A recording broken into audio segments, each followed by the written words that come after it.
በስመ አብ ወወልድ ወመንፈስ ቅዱስ አሐዱ አምላክ። ሁለቱ መንገደኞች።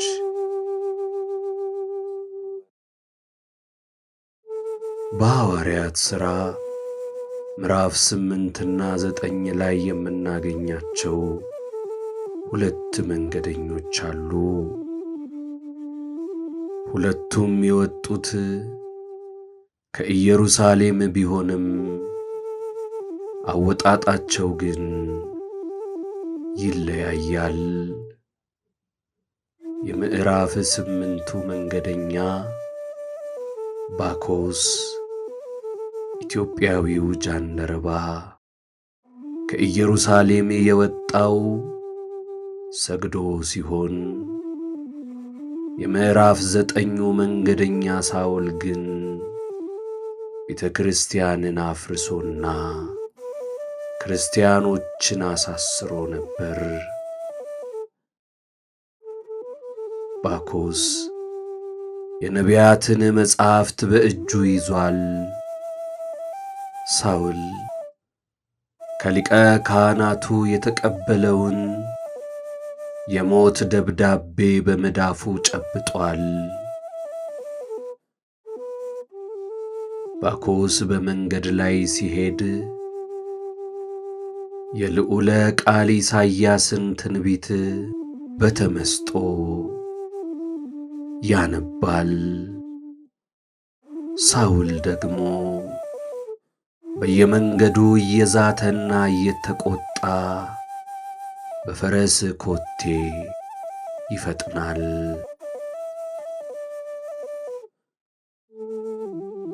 ባኮስ የሚያነበውን የሚያትትለት ተርጓሚ ይፈልጋል። ሳውል ግን ንባብ ይግደለኝ ብሎ መተርጉማንን ያሳዳል።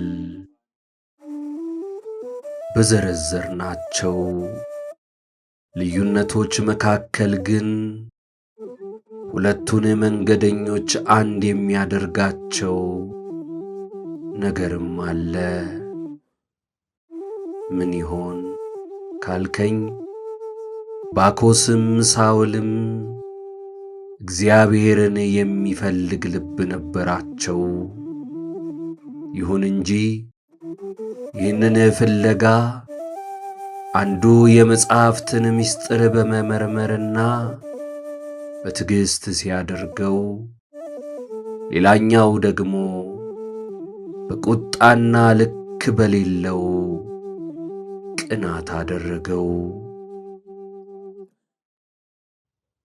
እግዚአብሔርም እነዚህ ሁለት ጽንፍ ሆነው እርሱን ይፈልጉ የነበሩትን ሰዎች እንዲሁ አልተዋቸውም። ወደ ባኮስ በሰማርያ ብዙ ታምር ያደረገውን ዲያቆኑ ፊልጶስን ላከው። ነገር ግን ፊልጶስ ወደ ጃንደረባው በመጣ ጊዜ ወንጌልን ሰበከለት እንጂ አንዳች ታምር አላሳየውም። ምክንያቱም የሚያነብ ሰው ለማመን ትርጓሜ እንጂ ምልክት አድራጊ አያስፈልገውም። አንባቢ ለማመን ኮከብ እስኪመራው፣ ፀሐይ እስኪጠቅሰው፣ መልአክ እስኪያናግረው አይጠብቅም። ምስጢር ከተፈታለት፣ ንባብ ከታተተለት በቂው ነው። ስለዚህ በሰማርያ በታምር መማለጃ ብዙዎችን ያሳመነው ፊልጶስ በጋዛ መንገድ ያገኘውን ጃንደረባ ግን በአፉ ቃል ብቻ የወንጌል ምርኮኛ አደረገው። ለባኮስ ፊልጶስን የላከ አምላክ ለሳኦልም አስቀድሞ ጸጋንና ኃይልን የተሞላ እስጢፋኖስን ልኮለት ነበር። ይሁን እንጂ ሳኦል የተላከለትን መምህር ልክ እንደ ባኮስ ሆኖ አልተቀበለውም። የሚገርመው ሳኦል መምህሩ እስጢፋኖስን ያገኘው እንደ ጃንደረባው መንገድ ላይ ሳይሆን መጽሐፍት በሚነበብበትና ትምህርት በሚሰጥበት ምቹ ምኵራብ በመሆኑ ዕድለኛ ነበር። ነገር ግን ወደ እስጢፋኖስ ቀርቦ ለመማርና ያልተረዳውን ለመጠየቅ እንደ ባኮስ ዓይነት ትሕትናና ራስን መካድ ግን አላሳየውም። እንደውም በግብረ ሐዋርያት እንደ ተጻፈው ከወንድሞቹ ጋር ሆኖ ወደ እርሱ በመምጣት ተከራከረው።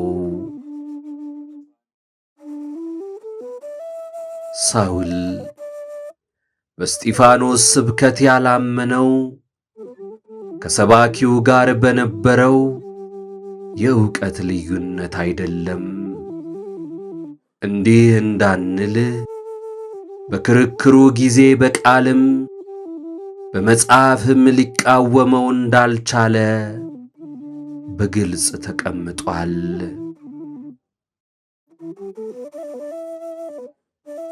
ሊቀ ዲያቆናት እስጢፋኖስም ቢሆን ባኮስን ሰብኮ ካሳመነው ፊልጶስ በክብርም በጸጋም ቢበልጥ እንጂ የሚያንስ አልነበረም።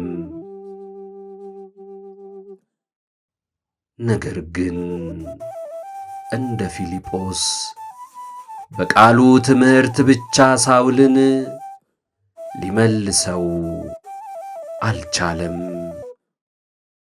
አንዳንዴ ወደ ሰረገላው ጋብዞ አላውቅምና አስረዳኝ ሲል በትሕትና ጠይቆ ያስተማርከው ሲገባው እነሆ ውሃ እንዳልጠመቅ የሚከለክለኝ ምንድነው ብሎ እዚያው ወስኖ እዚያው ተለውጦ ፍሬውን የሚያሳየ ተማሪ ይገጥመሃል።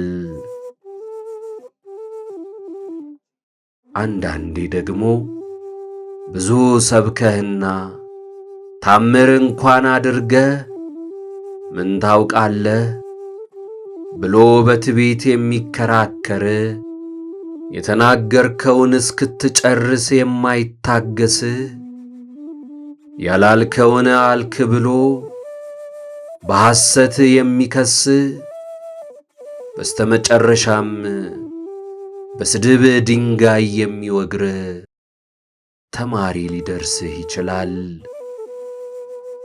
ምን ያደርጋል? ተማሪ አስተማሪን ይመርጥ ይሆናል። አንተ ግን ሰባኪ ነህ። ሰባኪ ደግሞ ሰውን ሁሉ እንዲያስተምር በጌታ አደራ የተጣለበት ተማሪ መምረጥ የማይችል መምህር ነው።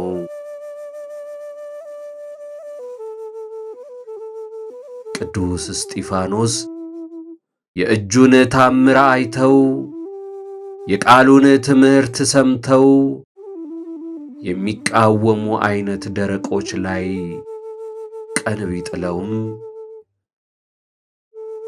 እርሱ ግን ምን ቸገረኝ ብሎ አልተዋቸውም። ከዚህ ሁሉ በኋላ ተንበርክኮ ይህንን ኃጢአት አትቁጠርባቸው ብሎ ጸለየላቸው። ሰዎችን እንደ ፊልጶስ ታምር አድርገህና አስተምረህ ብቻ ላትመልሳቸው ትችላለህ። ስለዚህ እንደ እስጢፋኖስ ተንበርክኮ መጸለይንም መማር አለብህ። ቅዱስ እስጢፋኖስ ጸልዮ ምን አመጣ? ምንስ ለወጠ ካልህ የሂፖው ሊቀ ጳጳስ አውግስጢኖስ የእስጢፋኖስ የጸሎቱ ፍሬ ሳውል ነው ይለናል።